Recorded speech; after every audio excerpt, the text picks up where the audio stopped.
প্রশ্ন ওঠে আল্লাহরে বানাইছে কেডা? এরা বলে তো মুরগি আগে না ডিম আগে? ডিম যদি আগে হয়ে থাকে তো ডিমটারে পারলো কে? আর মুরগি যদি আগে হয়ে থাকে কোথার থেকে মুরগি এসে উড়ে এসে জুড়ে বসলো, আইলো কই থেকে? আল্লাহ যদি একজন থেকেই থাকেন তাহলে তার স্রষ্টাকে? এই প্রশ্ন তুলেছেন বার্টন রাসেল। প্রশ্ন তুলেছে স্রষ্টার স্রষ্টাকে। তা আমি দেখলাম এক আর্মি অফিসার একটা বই লিখেছেন, আমার এত ভালো লাগলো। বইটার নাম হচ্ছে আল কোরআন দ্য চ্যালেঞ্জ, মহাকাশ পর্ব। দারুণ লিখেছেন তিনি, আপনারা যদি পান খুঁজে নিয়ে পড়বেন। সে বইয়ের শেষ ভাগে গিয়ে তিনি এটার জবাব দিয়েছেন, স্রষ্টার স্রষ্টাকে তাই তুমি তালাশ করো, কানা চায় মানে কুজো চায় শীতই শুইতে। একটা লবণ কণার দৃষ্টান্ত তিনি দিয়েছেন। একটা লবণ কণা, একটি লবণ কণার ভিতরে যতগুলি মলিকুল থাকে, একটা লবণ কণার ভিতরে যতগুলি ক্যালাস থাকে, একটা লবণ কণার ভিতরে যতগুলি উপকরণ আর উপাদান থাকে, অর্থাৎ একটা লবণ কণা যত উপকরণ যত উপাদান ধারণ করে, তার ধারণ ক্ষমতা যতখানি, এতখানিক জিনিস ধারণ করতে 1000 বার্টন রাসেলের মগজের দরকার। একটা লবণ কণা, সেইটার চিন্তা করাই কঠিন। আর এত বড় মহাবিশ্ব যিনি সৃষ্টি করেছেন তার স্রষ্টাকে তালাশ করতে চাও, এটা কি স্বাভাবিক কথা? এটা পাগলের প্রশ্ন হতে পারে, এটা পাগলের প্রশ্ন হতে পারে। গ্যাগারিন টিটপ আর প্রথম মহাশূন্যচারী ছিল। গ্যাগারিন বেটা মহাশূন্য ঘুরি টুরি আসা কয় কি, কয় যে মুসলমানেরা যারে কয় আল্লাহ, হিন্দুরা যারে কয় ভগবান, খ্রিস্টানরা যারে কয় গড, মহাশূন্য এত ঘুরলাম, আল্লাহরেও দেখলাম না, ভগবানেরও দেখলাম। আজীব তামাশা। তুমি তো তোমার শরীরটাই দেখো না, তোমার শরীরটাই তো তুমি দেখতে পাও না। তোমার মাথার তালুটা কেমন তা কি দেখছো কখনো? আয়না নিচের দিকে দিয়ে ঠ্যাং উপরের দিকে দিয়ে তাকাইলে যদি দেখো মাথার তালু কেমন। নিজের ঘাট দেখো না, পিঠ দেখো না, নিজের হিপ দেখতে পারো না। আয়না টায়না 4-5 না নিয়ে দেখার উপায় নাই কোন জায়গায় কি আছে শরীরে। নিজের শরীরটাই দেখো না। কত বড় সাহস! এই শরীরের স্রষ্টাকে দেখতে চাও? লা তুদরিকুহুল আবসার। কোন দৃষ্টি শক্তি তাকে মুহাইয়া করতে পারবে না। তার দৃষ্টি সকলকে আয়ত্ত করবে, কিন্তু পৃথিবীর কোন দৃষ্টি শক্তি তাকে আয়ত্তের ভিতরে নিতে পারবে না।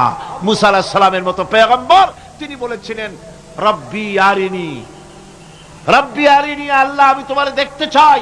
আল্লাহ পাক বলেছেন লান তারানি, কখনোই দেখতে পারবা না। সুবহানাল্লাহ বিহামদিহি। সুতরাং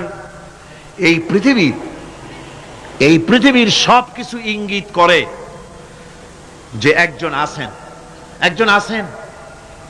এই ফুলের সৌন্দর্য যিনি দিলেন, ফুল দেখা যায়, সৌন্দর্য দেখা যায়, কিন্তু গন্ধ দেখা যায় না। এই পানির মিষ্টতা, মিষ্টি পানি, ফুলের গন্ধ, জোনাকি পোকার আলো, এই যে সুন্দর সুন্দর জিনিস দিয়ে আল্লাহ পাক এই বিশ্বকে সজ্জিত করেছেন, এ সব কিছুই ইঙ্গিত করে নিঃসন্দেহে একজন আছেন। আর যিনি আছেন তার নাম হচ্ছে কি? আল্লাহ। জোরে বলেন তিনি কে? আল্লাহ। হযরত ইউনূস আলাইহিস সালাম মাছের পেটে যখন ঢুকে পড়েছিলেন, যখন নিজের জীবন সম্পর্কে হতাশ হয়ে গিয়েছিলেন, তখন তিনি শুনতে পাচ্ছিলেন চতুর্দিকে যে সমস্ত জলচর প্রাণী আছে, হাত্তাকে সমুদ্রের তলদেশের, দরিয়ার তলদেশের বালুকণা, পাথরের নুড়ি, শৈবাল, সবকিছু থেকে আল্লাহ পাকের জিকির হচ্ছে।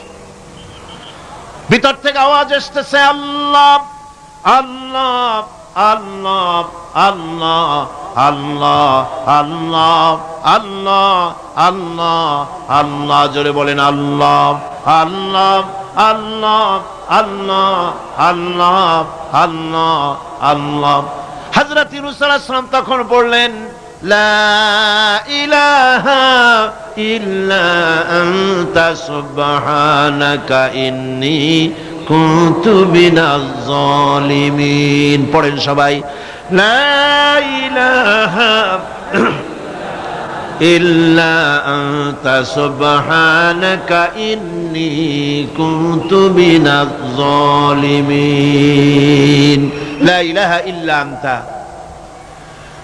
তুমি ছাড়া কোনো ইলাহ নাই, আমি তোমার প্রশংসা করছি, আমি তোমার পবিত্রতা ঘোষণা করছি, আমি নিজের উপর জুলম করেছি।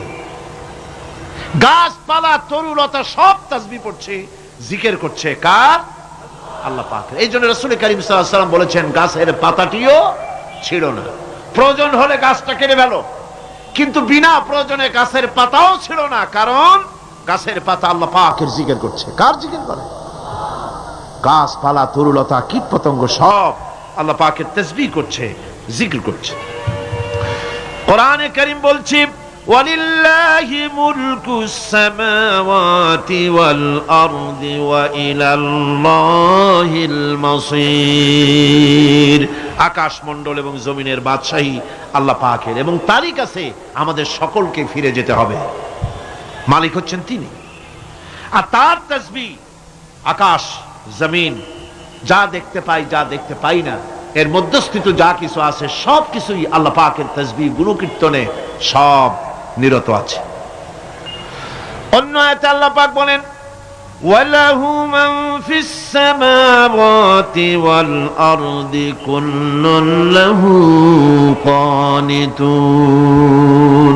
আসমান এবং জমিনে যা আছে তা সবই আল্লাহর নির্দেশের সামনে মাথা নত করে দিয়েছে। শুধু তাই নয়, আশ-শামসু ওয়াল কমারু বিহুসবানিন ওয়ান নাজমু ওয়াশ-শাজারু ইয়াসজুদান। সূর্য এবং চন্দ্র হিসাব অনুযায়ী আবর্তিত হচ্ছে, এবং বৃক্ষ এবং নক্ষত্ররাজি সিজদায় রত হয়ে আছে। সব আল্লাহ পাকের সামনে মাথা নত করে দিয়েছে। এই ইবাদত, তাসবিহ, আজ্ঞা অনুবর্তিতা, নিয়মানুবর্তিতা, সচেতনতা, সকল কিছু সকলেই মিলে আল্লাহ পাকের একটি ধূলিকণা থেকে শুরু করে পাহাড় পর্বত পর্যন্ত সব আল্লাহর নিয়ম কানুন মেনেই চলছে। আপনি দেখতে পাচ্ছেন সমুদ্রে যে জোয়ার এবং ভাটা হয়, কার নির্দেশে হয়? কার নির্দেশে হয়? আরো লক্ষ্য করুন, সমুদ্রের পানি লবণাক্ত, এই নোনা পানি, সমুদ্রের নোনা পানিগুলি পদ্মা, মেঘনা, যমুনা, ব্রহ্মপুত্র, শীতলক্ষা, সুরমা, এসব মিষ্টি পানির ভিতরে জ্বরের টানে লবণাক্ত পানিগুলি ঢুকে যায়। আবার ভাটির টানে মিষ্টি এলাকার পানিগুলি সব গিয়ে সমুদ্রের মধ্যে নোনা পানির মধ্যে চলে যায়। মাঝখানে কোনো পার্টিশন নাই, মাঝখানে কোনো হেজাব নাই, কোনো বেড়া নাই, বাদ নাই, অথচ নোনা পানি মিষ্টি পানির ভিতরে গিয়ে মিষ্টি পানিরে নোনা বানায় না, নোনা পানি মিষ্টি এলাকায় গিয়ে মিষ্টি পানিরে নোনা বানাইতে পারে না। নারকেল গাছে কোনোদিন বেল হবে না, বেল গাছে কোনোদিন তাল হবে না, কাঁঠাল গাছে কোনোদিন খেজুর হবে না, আবার খেজুর গাছে কোনোদিন লিচু হবে না। হবে নাকি? ওয়ালান তাজিদা লিসুন্নাতিল্লাহি তাবদীলা। আমার প্রকৃতির আইনের মধ্যে, আমার ল অফ নেচারের ভেতরে কোনো পরিবর্তন হবে না, সবগুলি আমার আইন মানতে হবে। এখন হতে পারে এমন যে ব্যক্তি আল্লাহরে মানে না, ব্যক্তি বোঝেন না নাকি? বোঝেন না? একটা মানুষ আল্লাহরে মানে না, ও না মানতে পারে যে জিহ্বাটে দিয়া বলে দেয়ার ইজ নো গড, স্রষ্টা বলতে কেউ নাই, যে জিহ্বাটে দিয়ে বলে সে জিহ্বা হুকুম মানে কার? আল্লাহ পাকের হুকুম। কিরকম? এখন এই স্রষ্টাকে চিনতে মানুষের বড্ড হয়রানি, বড্ড হয়রানি স্রষ্টাকে চেনার জন্য। এই স্রষ্টাকে খোঁজার জন্য, চেনার জন্য মানুষ শক্তি পূজা আরম্ভ করলো। ওই যে আমি আগে বলেছি, মানুষের মধ্যে একটা স্বাভাবিক প্রেরণা এই কারো না কারো সামনে মাথা নত করে দেবে। সেজন্য মানুষ, কেউ তো আগুনকে পূজা করলো, আগুনের ভিতরে শক্তি আছে বলে আগুনের সামনে মাথা নত করে দিল, পাহাড়ের সামনে মাথা নত করে দিল, মূর্তি বানাইয়া মূর্তির সামনে মাথা নত করলো, কাঠের মূর্তি, মাটির মূর্তি বানাইয়া তার সামনে মাথা নত করে দিল। এগুলির সামনে যদি তুমি মাথা নত করলে, এগুলি কি মাছির মতো একটা ছোট্ট প্রাণীও বানাতে পারবে? এই চ্যালেঞ্জ কার? আল্লাহ পাকের। কোরআন শরীফে আল্লাহ পাক বলেছেন, নবী ওদের বলেন, ওরা কি মাছির মতো ছোট্ট একটা প্রাণী বানাতে পারবে? পারবে না। এমন কি ওদের সামনে যে খাদ্যগুলি রাখা হয়, মূর্তি টুর্তি বানায়া সামনে যে খাদ্য রাখা হয়, এই খাদ্যের উপরে যদি মাছি পড়ে, খাবারগুলি উড়াই নিয়ে যায়, অথবা ওদের নাকের উপর এসে যদি মাছি এসে পড়ে, এই মাছিটাকে এতগুলো হাত সাথে একটা টোকা দিয়ে একটা মাছিকে উড়াই দিতে পারবে না। পারবে? পারবে না। সুতরাং বুঝতে হবে, একথা বুঝতে হবে, স্রষ্টাকে তালাশ করতে গিয়ে মানুষেরা আগুনের পূজা করলো, পাথরের পূজা করলো, গাছের পূজা করলো, মাছের পূজা করলো, সাপের পূজা করলো, বাঘের পূজা করলো, শেষ পর্যন্ত সেক্সুয়াল অর্গান, এটার বাংলা করলাম না, এটারও পূজা করলো। এটাকে একটা শক্তির প্রতীক মনে করে এটার সামনেও মাথা নত করলো। বন্ধুগণ, মাটির পূজা করলো, জমিনকে নিজের মা মনে করে এটার পূজা করলো। অথচ আল্লাহ পাক পরিষ্কার করে বলে দিয়েছেন, লা ইলাহা ইল্লা আনা ফা'বুদুন, আমি ছাড়া কোনো ইলাহ নাই, আল্লাহ ছাড়া কোনো ইলাহ নাই। কোরআনে কারীম বলছে, ইন্নাল্লাযীনা তাদউনা মিন দুনিল্লাহি ইবাদুন আমসালুকুম। আল্লাহ পাক বলেন, আমাকে বাদ দিয়ে তোমরা যার সামনে মাথা নত করো, যার সামনে পূজা করো, অর্চনা করো, বন্দিগি করো, ওটা তোমার মতো আমার আরেকটি গোলাম। তুমি যেমন আমার গোলাম, ওটাও আমারই গোলাম। একটু জোরে সরে জিকির করেন, লা ইলাহা ইল্লাল্লাহ, লা ইলাহা ইল্লাল্লাহ, লা ইলাহা ইল্লাল্লাহ, লা ইলাহা ইল্লাল্লাহ। সুতরাং বোঝা যাচ্ছে আল্লাহ হচ্ছেন এক এবং একক। এই আল্লাহ সুবহানাহু ওয়া তাআলা তিনি বলছেন, আমাকে বাদ দিয়ে যার সামনে মাথা নত করো, ওরা আমার গোলাম।